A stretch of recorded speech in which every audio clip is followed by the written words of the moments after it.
Okay, so we're diving deep today into something uh, pretty provocative about how the Hakka people came to be. Yeah, this is a fascinating one. Yeah, our listeners send in some really interesting stuff about this, and Yeah. one piece in particular just threw out like all the usual explanations and said, no, no, this was deliberate. Yeah, a real grand strategy. Yeah, centuries-long emperors in the Tang Dynasty Oh, yeah. pulling the strings. Yeah, this source is pointing to emperors Taizong and Gazong, Okay, saying they basically engineered the emergence of this whole ethnic group, the Hakka. like not just gradual migrations or No, anything. straight up planned it out. Wow. Okay. So if this is like a grand design, Mm. um, hmm what were they even trying to achieve? Like, what was the goal? So the source lays out three main things. They That? call it a three birds with one stone kind of deal. Okay, love that. I love a multitasker. Right. So first bird, they wanted to weaken the Turkic Khaganate. The what now?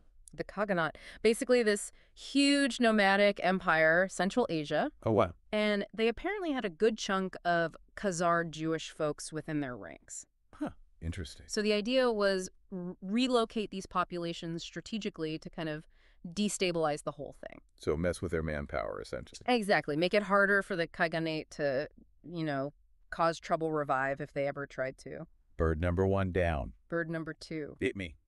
Gargoyle gotta go. Goguryeo being king. A kingdom over on the Korean peninsula. Oh? A major pain for the Tang Dynasty at that time. Big external threat. So eliminate the threat. Boom, bird number two down. Makes sense. Got to secure your borders before you start messing with other empires. Exactly. Frees up resources, too, for, the bigger picture. Okay, now bird number three. Hmm. This is where the Hakka come in, right? Bingo. So after they took down Goguryeo, Yeah. source says they took a bunch of those folks, the remnants of Goguryeo, Oh, wow. plus some foreign mercenaries they had working for them, Okay. and they moved them intentionally down south into what's now Jiangxi and western Fujian provinces. Interesting. So like a Buffer zone? yeah, a human shield, essentially. Pretty much strategic spot, too. Think about it. Yeah.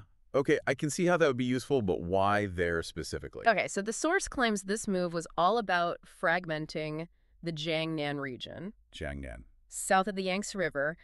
Super populous back then, economically powerful. Okay, a potential rival. Exactly, and here's where it gets even more interesting. Okay, lay it on me. You familiar with the Zhangwu and Min dialects?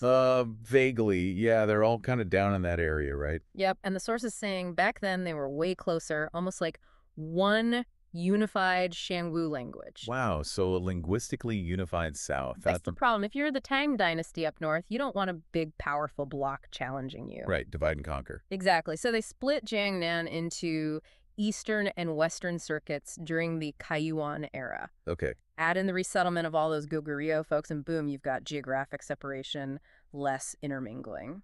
and the languages drift apart. Over time, yep, the theory is they never got to solidify into that one big, powerful Shangwu identity. So the Hakka are basically descended from this mix of relocated people. That's what the source is arguing, yeah, a direct consequence of this whole strategy. Wow. It's like social engineering on a massive scale. Right. And this source is like completely convinced this is how it went down. Oh, yeah. Other explanations for the Hakka.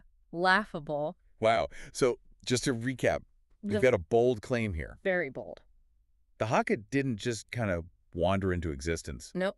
Emperors Taizong and Gaozong back in the Tang Dynasty, they were playing 4D chess, moving people around, Mm-hmm. breaking up potential rivals, and bam, the Hakka emerge. That's a theory. It's certainly thought-provoking, Right? right? It makes you wonder what other stuff we just assume is like natural historical development. Right. Could be the result of some emperor or king playing the long game. It really changes how you look at things. Definitely gives a whole new meaning to behind the scenes, huh? Absolutely fascinating stuff. Well, on that note, we'll leave you to ponder that, folks. Thanks for joining us on the deep dive, and until next time, keep questioning those historical narratives. Keep digging deeper.